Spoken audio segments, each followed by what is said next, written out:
আমরা অনেকে রাগের মুহূর্তে অনেক কিছু কথা বলে ফেলি, কিন্তু এই রাগের মুহূর্তে বলা কথা কতটা যে ভয়ঙ্কর হতে পারে সেটা মহাভারতে পাঞ্চাল রাজ ধ্রুপদের কথা মনে করো।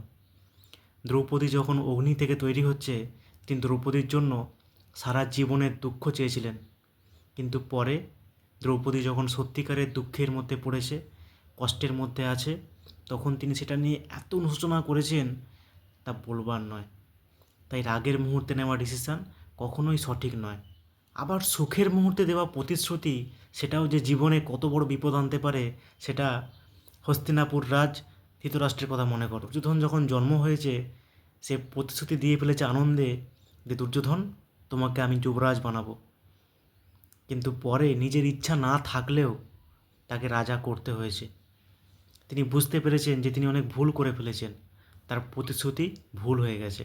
তাই সুখের মুহূর্তে, অধিক আনন্দের মুহূর্তে কোনো রকম ডিসিশান নিও না, কোনো রকম প্রতিশ্রুতিও দিও না, কারণ সেটা পরে গিয়ে বিফলে পরিণত হবে।